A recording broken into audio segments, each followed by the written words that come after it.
Foreign policy, diplomacy and security. Muguka also is a big niggling worry for the country right now. And we should also broaden this discussion to the drug menace in the country. As I mentioned before we took a short break, a lot of our young people right now are suffering on addiction in rehabilitation centers as well. Is this a conversation that maybe we should condone on Muguka? Yeah, against and for, right? So this is a case for Muguka, a case against Muguka, a case for Mira, a case against Mira, and other drugs as well. A case against all drugs, against all matter of stuff that confuses our young people and makes this country to be, especially the younger generation, the younger population, to be unproductive, right from Mount Kenya all the way to coast to Rift Valley. Mheshimiwa Farah has given an example of Rift Valley. It's true. Rift Valley was the drunk province in this country. I remember when I came back from outside the country after spending time in the UK and outside Kenya, and I went to my village in Baringo, and I could not believe what I was seeing. Teachers used to troop into that particular village and drink illicit alcohol. In fact, at some point, some 3 teachers' bodies were collected from a river in the village. And what I did, Dibala, I met Kimaiyo, the IG, the former IG. I said, we are going to fight this thing with the police or no police. And if you go to the village today, Dibal, I think that was the worst village in the country in terms of illicit alcohol consumption. You'll actually find you'll find a big board saying that selling alcohol in this village is illegal. And what we did, and we agreed with the police that we ourselves are going to root out alcohol from that village. And we did it with the help of the police. At some point, the police actually were enabling the selling of the alcohol in that particular village. And we said, we have to work together. And if you go there today, Dibal, it is a clean village. The people of the village agreed, and the police and the community and religious leaders, both Muslims and Christians, that we are not going to sell alcohol in the village.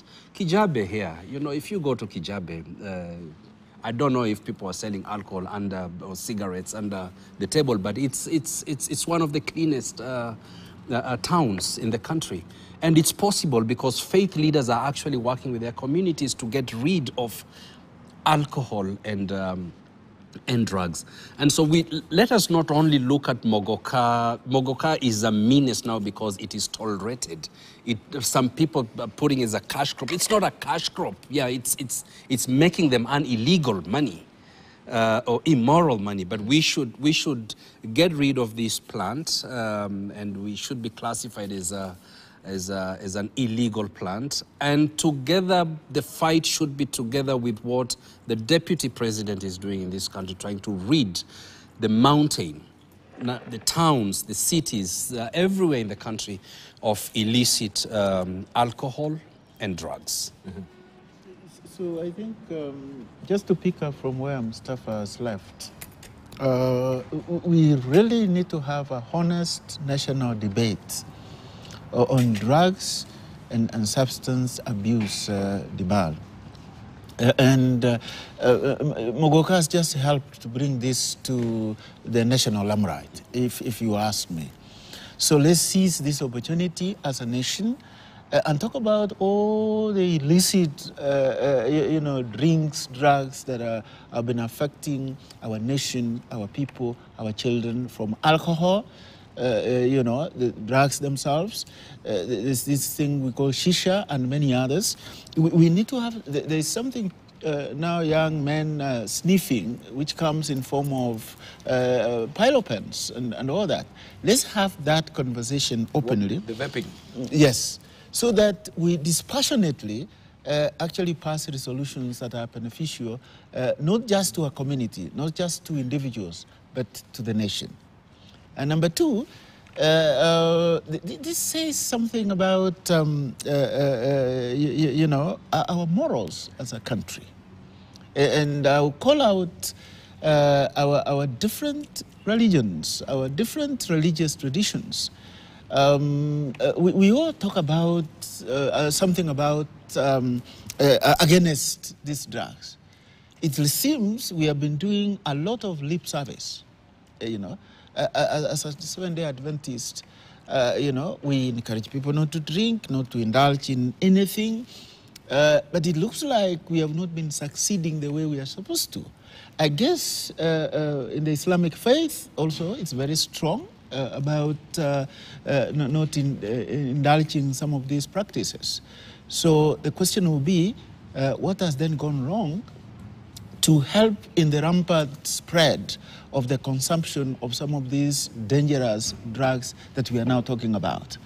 So it's not just about politicians, it's not just about leaders within the political sphere, but we also need to ask questions about our religious traditions. It seems like they are actually failing us too. All right. Lastly, as we wind up on it as well. I think when Nakada came up, it was a very good idea. And the man who created Nakada was Joseph Kaguthi. Correct. And he was passionate about it. The former PC. Yes. And his approach was not just one track. It was multifaceted. You had to bring in the cultural element to it, the religious angle to it, the drug itself, the environment.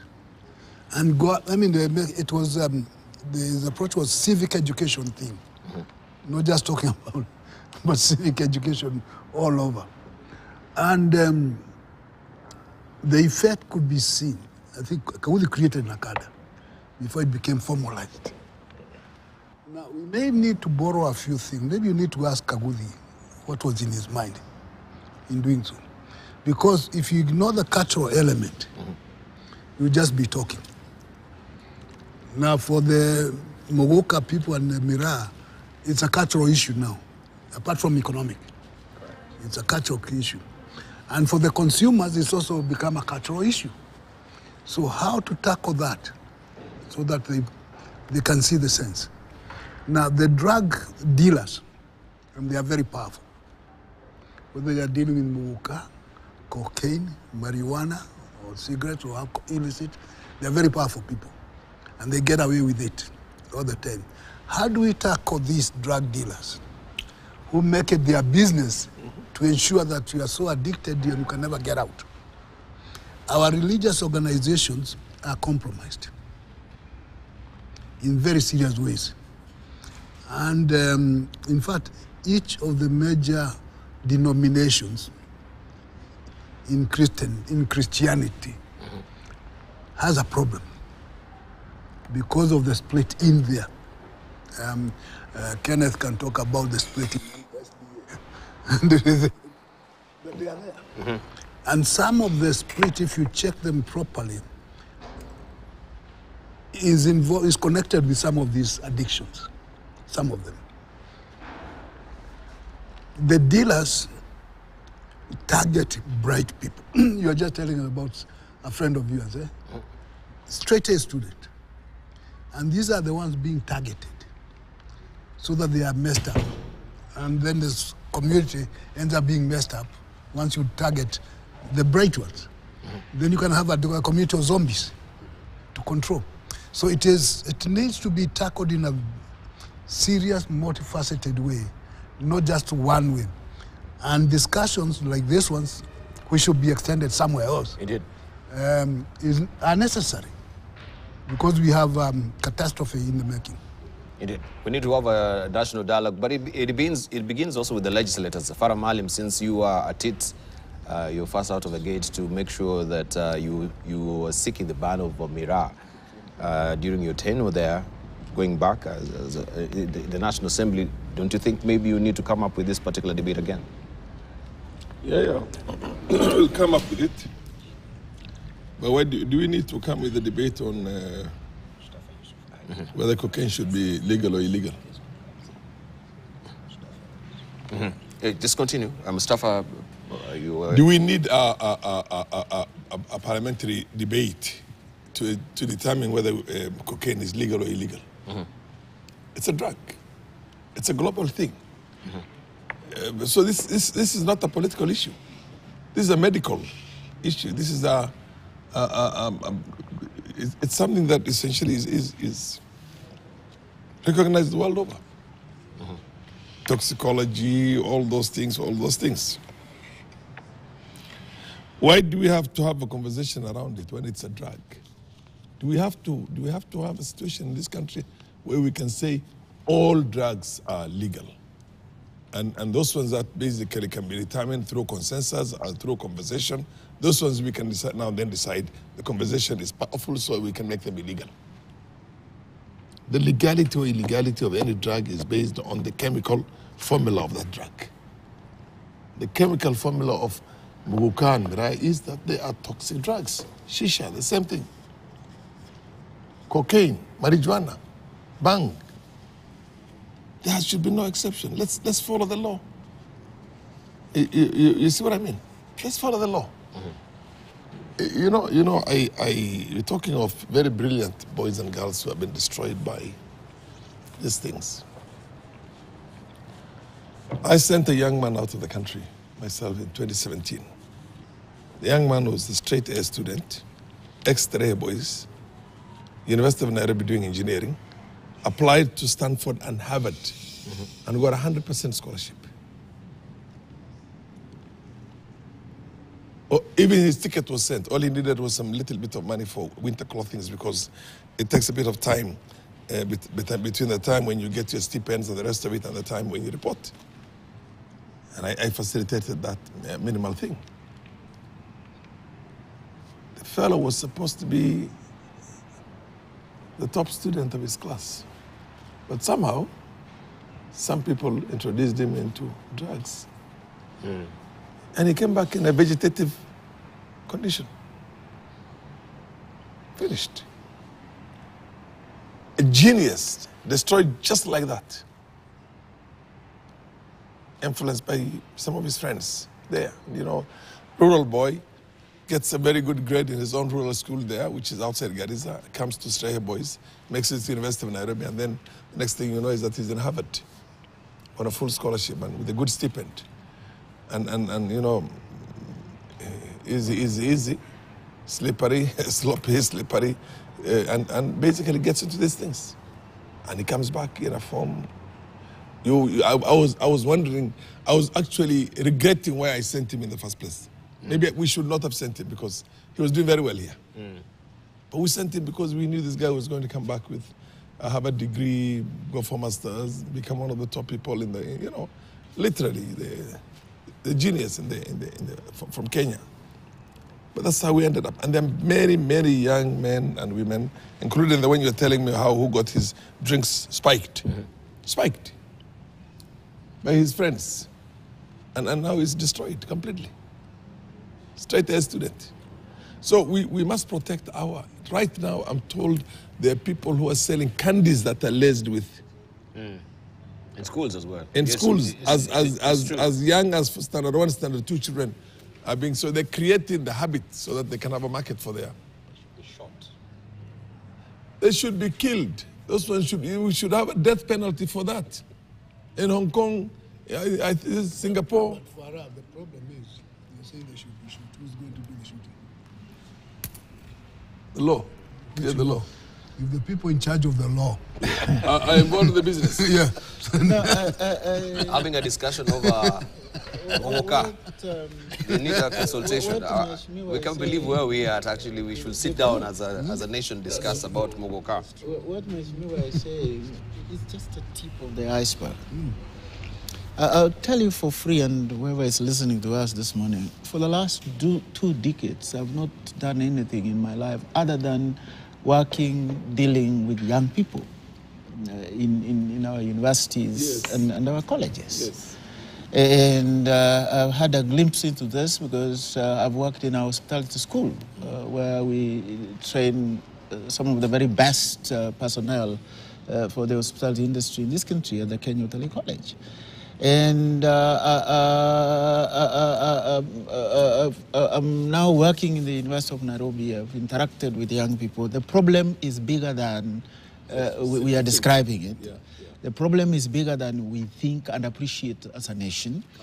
That's why I'm saying that I thank God that muguka has brought this debate to the fore right now. And if we don't seize the moment, I'm repeating myself, I said this earlier, we will lose a nation.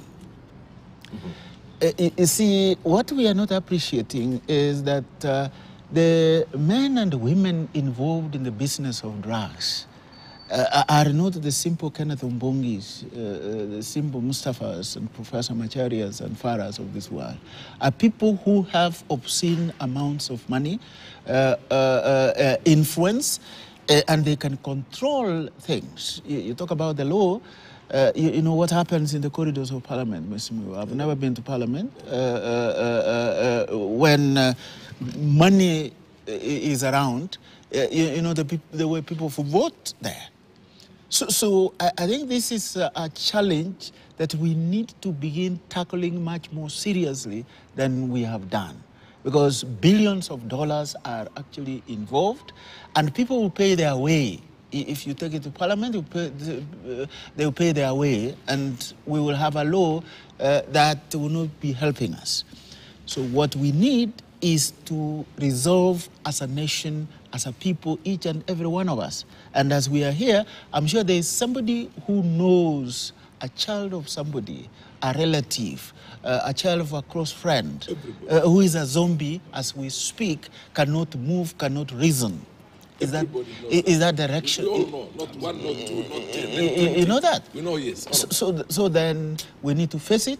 We need to face our president and tell him this is a problem. I know President Ruto knows this because he's in this country. Yes. So let's not hide. Let's not sugarcoat what we are saying. There is a problem in the country of drugs and substance abuse, and we need to have a conversation and be strong about it and say this is not about money. We have cultivated a wrong culture in this country where money means everything. If I got the money today, even some of you are much older than me will begin calling me Mzee. Where did that come from? Where did I become a Mzee just because I have money? We need, Prof talked about a culture. This thing is deeper than, and it shows a fundamental problem in our society. Just banning muguka and a few other things would be like treating the symptoms. The fundamental problem is we have become a country that loves money by any means and by all means. Nobody asks, if I start flashing money around, nobody will ask, where did Kenneth Mbongi get all this? You all wash me, call me Mzee, Baba, and many other things. So let's treat this fundamental problem. All right. I think we've done enough justice to this topic. Only one thing, just a rider on what you said. Please. We had a very frank, lively, open debate on members of parliament who were named in drug business in 2012. When Saitoti said these are the people. When Saitoti came out and said these are the people, and Saitoti did not leave for a month after that. I'll mention to you somebody I know who told me that somebody came to him, a member of parliament that time, and told him, take this money and don't talk about that thing. If you don't do that, you'll deal with this. He showed him a gun on the other side. And that person took off from then on and never went back to that debate again. I was the one who was on the chair when this matter of Saitoti was being debated. I was chairing that session. And I gave it a massive leeway. A massive leeway. Precisely because of giving that massive leeway. And later on saying that those people who are suspects in this saga should have their accounts frozen, pending determination of the matter itself in its entirety. A very senior person from my own party, when I was running for the Speaker's position of the Senate in 2013, came and sponsored and managed to get 5 members of ODM to vote the other side, and I lost with 1 vote. And his brother, that person's brother, did not hesitate even to hide it. He says, this is because of the way you handled that drugs issue last time. We've had people who were suspected of drugs becoming governors. everything you can imagine in this country. So this is a drugs country. This is a drugs country. There are many Pablos. Yes, there are many Pablo Escobars here. and we, in that debate, look for the Hansard. Look for the Hansard. Musila is still there. He was the minister, assistant minister for defense. And he was asking questions. Is it true that some government military assets were used for the movement of drugs? And he said, yes, we have that information. At the time, there was a very senior female in the country who was also one of the suspects in that area. And when I say very senior, you know, it's senior. Very, very, you know, there's VIP and there's VVIP. You know what that means? Yeah, she's a VVIP. Very, very, very. Very important person, and then the very, very important person. So rider to work for us. Yes. And if it is true, it's a disaster. There is a belief around that appointment to high office depends on how much you contribute to that appointment. It's not belief, it's a fact. Okay, now you're confirming. So, the quality and ability to perform is not the issue. It's how much you paid for that position. If it is true, then we have a problem. And Farah will have a bigger problem trying to shoot the drug dealers because they control the whole thing. If, as you are saying, that's the truth, that to get an appointment, you have to pay for it. I don't know in how many millions. Yeah. If Pablo Escobar could run the military, how many officers, and the military was subservient to Pablo Escobar. Yeah. How many officers who tried to bring that menace down in Mombasa have been killed? Yes. You remember this guy from the DCI? Yeah. That Somali guy? And somebody was arrested. And then that person's brother is a very senior, you know, everything was there. And you remember the two administration police inspectors who followed up that thing, and they were shot in cold blood in a restaurant in Mombasa in a daylight, broad daylight like that. You remember the intelligence guy from Lamu who tried to bring this menace to an end? I was shot also. So this thing is way up there. And Dibal, there's a debate here that I see. People are talking about value addition of this crop.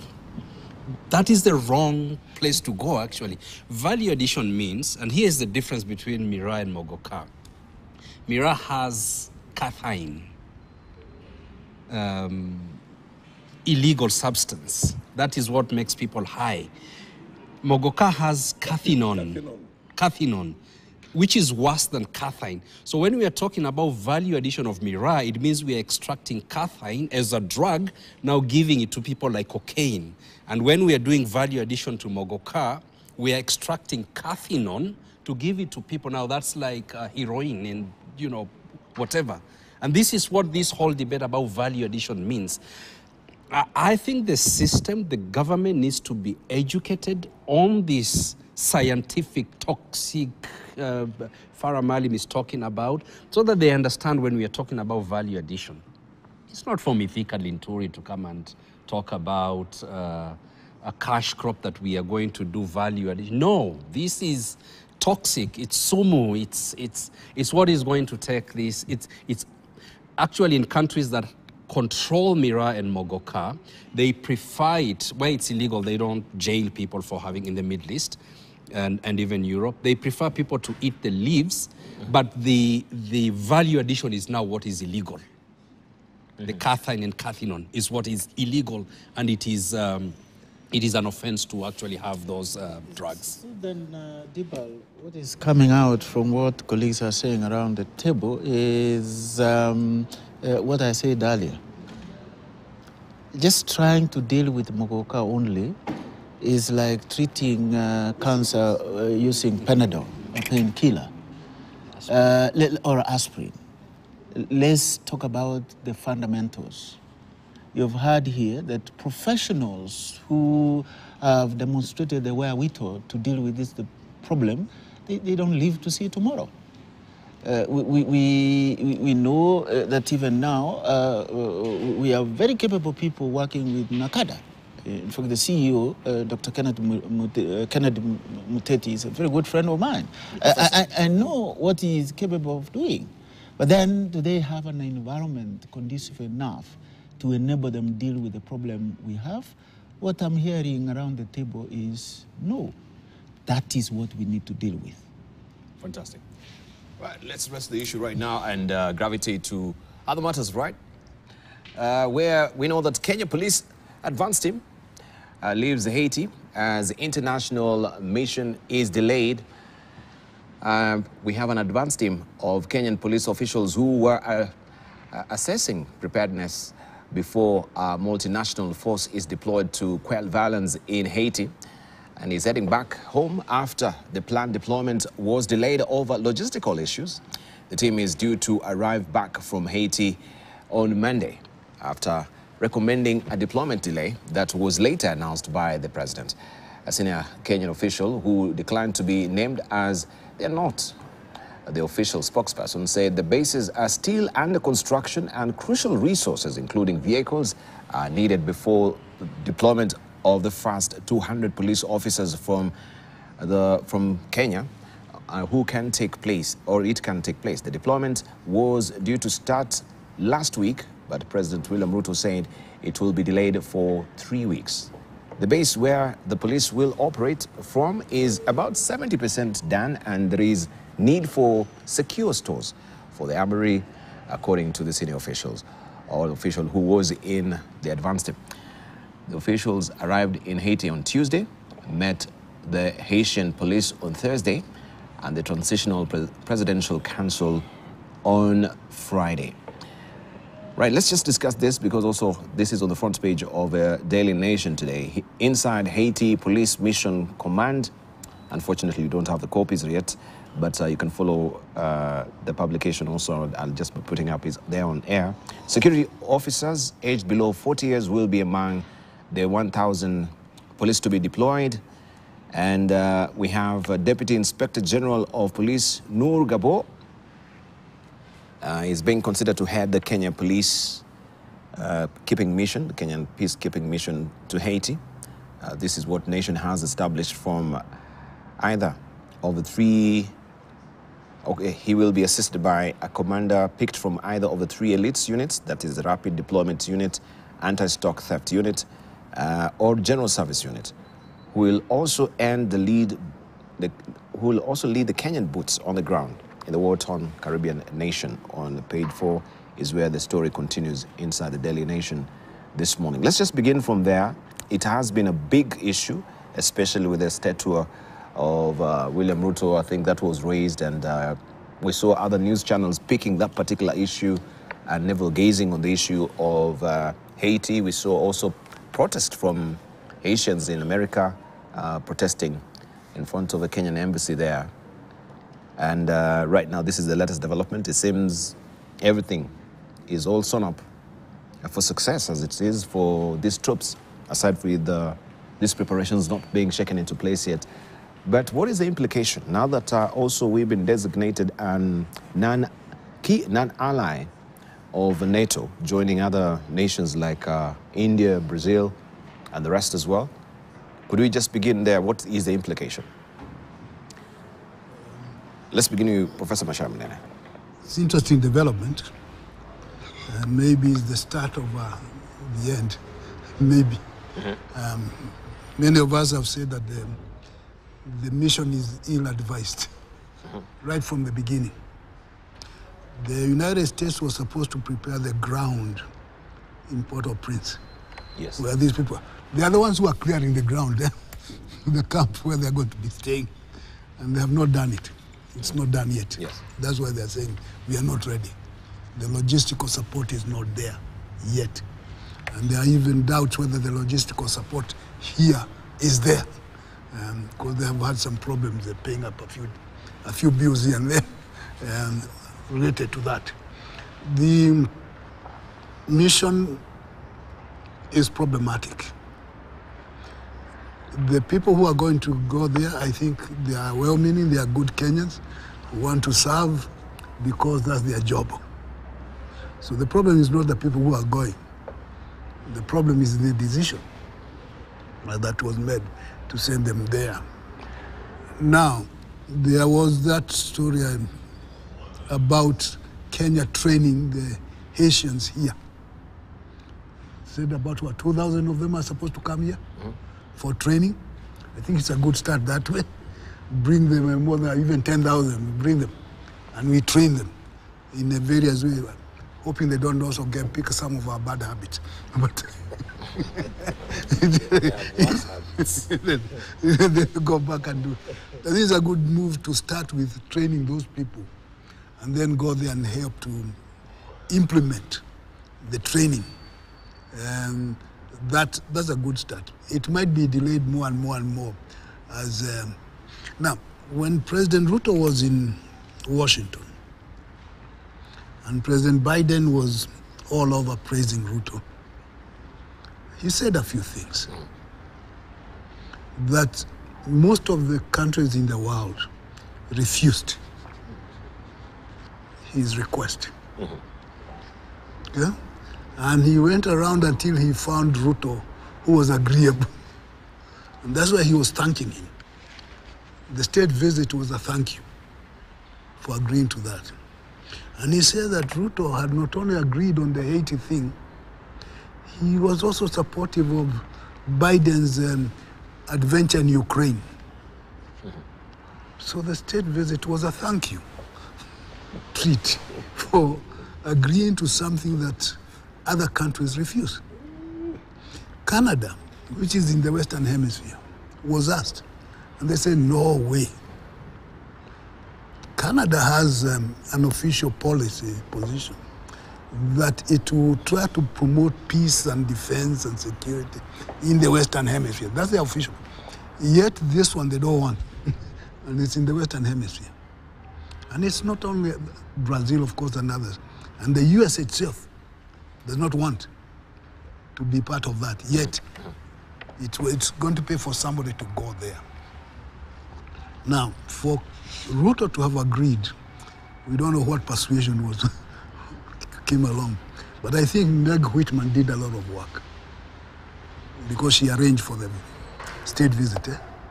She did. Give her credit. To the point where Ruto was saying she was almost a miracle worker.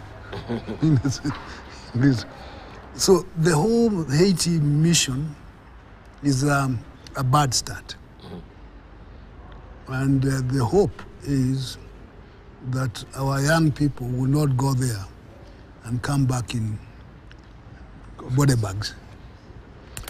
Barbecue is said to be waiting, having maybe collected a lot of charcoal and firewood for reception. It is similar in terms of sliding into chaos. The way the Americans behaved in Vietnam, they went innocently, thinking they were going to do good, thousands of miles away, or kilometers, and never understood the ground. Long after the matter was over, that's when they are admitting, oh yeah, we made mistakes. Listen to people like Robert McNamara. Say, oh yeah, now that people can see this before it starts, I think it's necessary for people to say, please, find a way of getting out of this mess. The demonstrations you mentioned, which were not very flattering to Kenya. Those people, the things they were saying, if President Ruto was hearing, he should be concerned, because that's the image thing. It brings up the point. President Ruto works very hard. He's a very hard-working man. And he would like to be well thought of in the Western circles. And they do think he's a great man, that he's doing well. That's why Biden was praising him left and right. The challenge is How is he being received in Africa, in the Caribbean? Do those other people see him the same way or in a different way? The fact that he was invited to what Paul Kagame calls the high table, is that always good? So there is this challenge of perceptions in the Western capitals and perceptions in the continent and in Eastern Africa is a nagging issue that the president and his team will need to address and consider. So the mission to Haiti is a disaster. It's a disaster. Yeah. All right. Yeah, let me... Ken, yeah. You want to go first? Okay, please. I'll come next. We're going this way. Okay. Look, I have a serious historical ethnicity, affinity question to grapple with here. Haiti has been almost dead for the longest. And this is the first country that fought colonialism and slavery in the world. That small island you see fought that. and chased the French away completely. And took over the country and declared independence. And trained the first man who is said to be the father of Hispanics, or rather the emancipation of Hispanics, Simon Bolivar. Came in as a young man to be trained in Haiti and given all the support. He was not only trained in fighting, but he was given Haiti fighters, black Haiti fighters, to go and fight with him in South America and Central America. With one condition: every country will liberate with you, you free the slaves. Completely. 100% of the slaves will be freed. And that was understood. That was a pact. Now, for that country to have suffered the way it has suffered for the longest, which is a pretty much tradition of the white Caucasian race. Once you beat them, that war will never end. They're fighting for the next 100 years, 200 years, 400 years. And they really wanted to, destroy that country, which they've done. French immediately, more or less became close, laundered a lot of money and put in what you call prohibitive interest on it and made the country poor from that time on. Dominican Republic next door to it is a forest. Haiti is a desert, almost like a desert. Now, we as black people have a responsibility, a blood responsibility to help Haiti to come back to its own senses after all these many years, hundreds of years actually. Now, to that extent, I have no problem. I really would want us to do it in a manner that's essential. So when you say that let's start training them here the first time, let them come and see us here and train here. Progressively, we do it in a soft way. More of a conversation, more of a talking, more of brainwashing and indoctrination than a brute force. I'd love to see a situation in which there is not a single Western Hemisphere boots on Haiti. Not Americans, not French, not British, not any of those countries, but then black people who come from other parts of the world, and deal with them and see if we can bring them back to some sense. Why do you think Somalia is suffering the way it's suffering? The day they dragged those white boys in the streets of Mogadishu, the war was declared on them. And that's why I think, like you think also, that Al-Shabaab is funded, supported, armed, and everything else by the American CIA and the Mossad and the British MI6.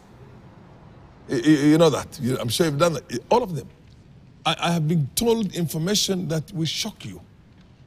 Will shock you. Now, the fact that Kenya went in there, Uganda went in there, for me, was a good thing.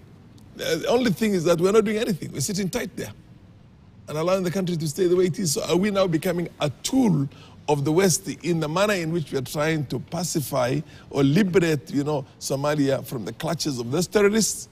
Or we are genuine Africans who went in there because our neighbors helped them so that the problem does not come over to us. If that is going, the way we're handling Somalia right now is going to be the same modus operandi for Haiti, then too bad. We should never go into Haiti. As agents of this, what do you call, imperialist conspiracy? No, we should never go. Because that's what it is in Somalia right now. We're not moving an inch. Our forces are not engaging Al-Shabaab. Our forces are not engaging Al-Shabaab in the Dab. When you tell them there's Al-Shabaab here, they will not go in that direction. Al-Shabaab killed a lady in my constituency in a place called Liboi, when there is a police camp, there's a military camp, and you know the military is like 6, 7 different units. They have different names. The rapid, what do you call, deployment, RDU, anti-terror police, the military itself, the conventional military, and 5 other names. You know what I mean, eh? RDU, you know? A lot of them. And they can see it, and they will never engage them. All they do is that when you get too scared of them and, you know, you begin cooperating with Al-Shabaab, then they find out that you're communicating with them, they lift you, and you're never seen again. Mm-hmm. So the people of Northeastern today have a problem because Al-Shabaab is hunting them down, the government is hunting them down. And Al-Shabaab and the government seem to be in good books together, including the Jubaland, what do you call, team there. Because our generals in Jubaland, I'm telling you, our generals in Jubaland are part of the charcoal business. They're part of the money that changes hands between the administration with Jubaland and themselves also. So Al-Shabaab, Jubaland, our forces in there, all of them are in complicity. So if we're going to have something similar to that in Haiti, too bad. I would never want us to be there. But Biden thinks differently. He says our joint counterterrorism operations have degraded ISIS and Al-Shabaab across East Africa. Our mutual support for Ukraine has rallied the world to stand behind the UN Charter, and our work together on Haiti is helping pave the way to reduce instability and security. This is what he said in the news conference. So when you talk about Al-Shabaab... Hogwash. And I'll tell you why it's hogwash. Bull crap. Because Al-Shabaab is outside Garissa today. It's taken 60% of Mandera. It's taken 60% of Wajir. They are killing people in the depth. You go to the depth, you cannot drive from Garissa to the depth now. And nobody's engaging them. ISIS was created by them. They actually abandoned their military hardware, 450 Humvees, you know what I mean, eh? Armored personnel carriers, all the weapons in there, for ISIS to take over. All right. So ISIS is not religious. You see, all this, Boko Haram, Al-Shabaab, ISIS, all these things are a creation of those people. Those are Mossad's and what do you call CIA and MI6 boys. Let me tell you, take it and take it to the bank. All right, let's hear from Dr. Kenombonge. From our north east of Kenya, there are 2 dimensions on this issue of Haiti debate.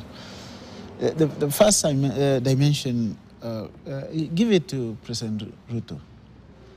And Joe Biden said it, you know, many people refuse to take up this offer.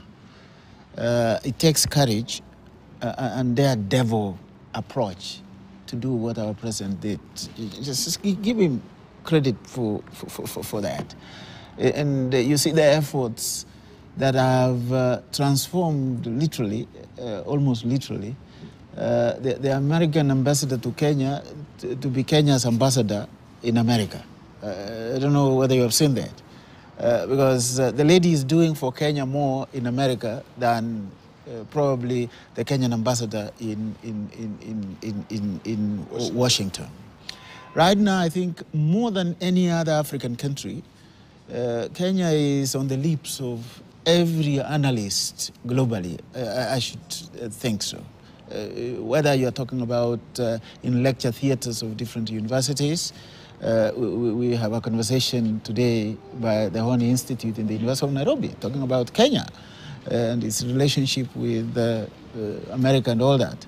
And I'm sure that is happening. So at least for once, majority of the world is talking about this tiny little country in Eastern Africa.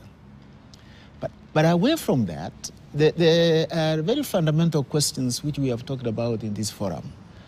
Are we biting more than we can chew as a country? Are we having this attitude of David and Goliath approach, I'm referring to this biblical metaphor, of things we might not be in a position to handle? You know, in diplomacy, literally, and I think President Ruto has used this metaphor, you are either in the table or you are in the menu. So I tend to think that if we are not very careful, we could be more on the menu than in the table. On the table. Than on the table. You know, so the distinctions between the eater and the eaten, we tend more to be on the side of the eaten than the eater, if you asked me. And the implications of this are becoming increasingly obvious, because our attempt to go to AU as chairmanship might be compromised, because many other partners in the continent are rethinking about their attitude to us. I think so, very clearly.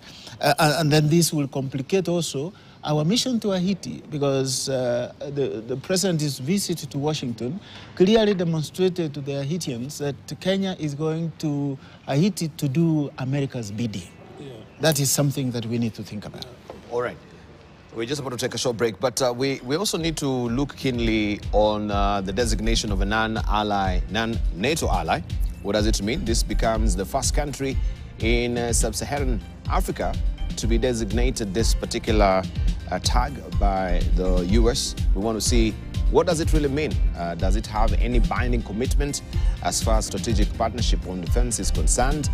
What are some of the benefits economically or even trade-wise as well when it comes to this particular designation? And of course, we had Biden saying this has come up due to the mutual trust and collaboration that we've had between Kenya and the US over the years. We take a short break. You're watching Global Today.